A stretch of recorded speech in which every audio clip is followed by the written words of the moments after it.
Morning, everybody, and now it is time to read one of the classics of all time, Goldilocks and the Three Bears. This particular one was done by James Marshall. He's done a lot of great books. Retold and illustrated by James Marshall. Once there was a little girl named Goldilocks. What a sweet child, said someone new to town. Ha, that's what you think, said the neighbor.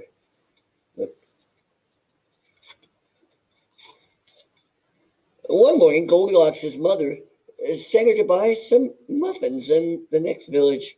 You must promise not to take the shortest path through the forest, she said. I've heard that bears live there. I promise, said Goldilocks, but to tell the truth, Goldilocks is one of those naughty little girls who did exactly as they pleased. That means whatever she wanted to do. That is naughty.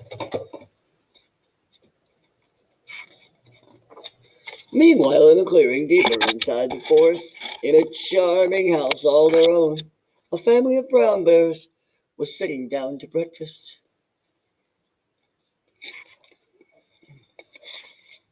Oh,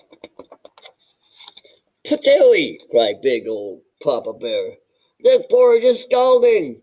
I burned my tongue. I'm dying, cried Baby Bear. No, really, said Mama Bear, who was of medium size. That's quite enough. I know, said Papa Bear. Why don't we go for a spin while the porridge is cooling?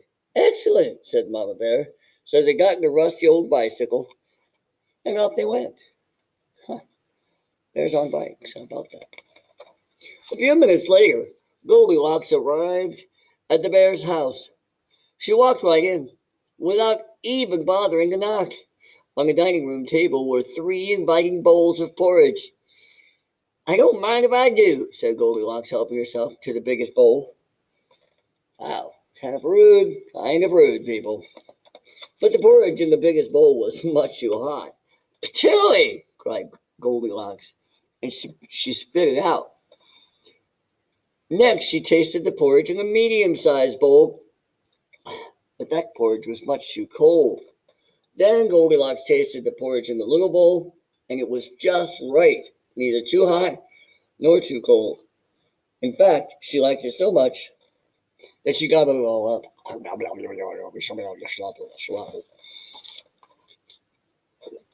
Feeling full and satisfied, Goldilocks thought it would be great fun to have a look around. Right away, she noticed a lot of coarse brown fur everywhere.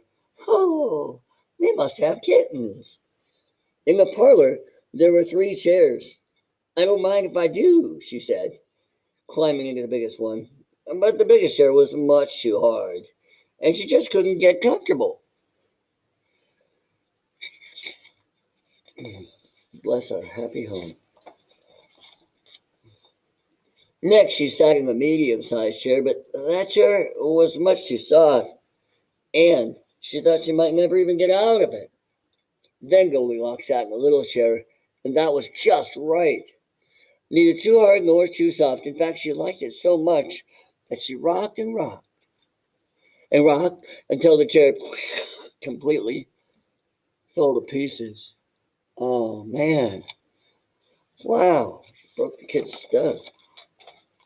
Now, all that rocking left Goldilocks quite tuckered out. I could take a little snooze, she said. So she went to look for a comfy place to nap. Upstairs were 3 beds.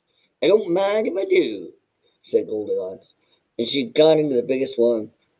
But the head of the biggest bed was much too high.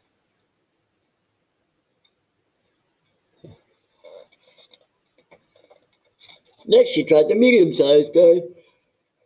But the head of that bed was much too low. Then Goldilocks tried the little bed, and it was just right. As soon as she was all nice and cozy and sound asleep, she didn't hear the bears come home. I'm sure they're going to be excited. The 3 bears were mighty hungry, but when they went in for breakfast, they could scarcely believe their eyes. Somebody's bringing my porridge, said Papa Bear. Somebody's bringing my porridge, said Mama Bear. Somebody's been in my porridge, said Baby Bear, and eaten it all up. Man. In the parlor, the three bears were in for another little surprise. Somebody's been sitting in my chair, said Papa Bear. Somebody's been sitting in my chair, said Mama Bear. Somebody's been sitting in my chair, said Baby Bear, and broken it all to smithereens.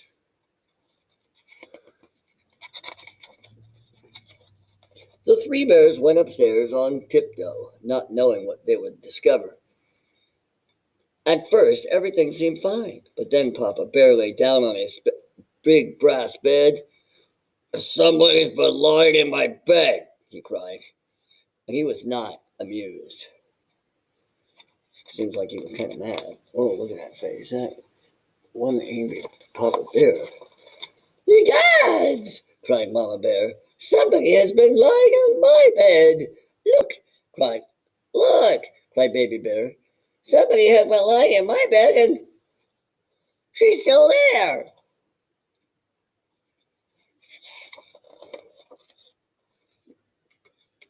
Blink. Now see here, roared Papa Bear.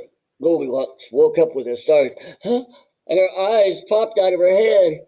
But before the bears could demand a proper explanation, Goldilocks was out of bed, out of the window, and on her way home. Who was that little girl? Asked Baby Bear.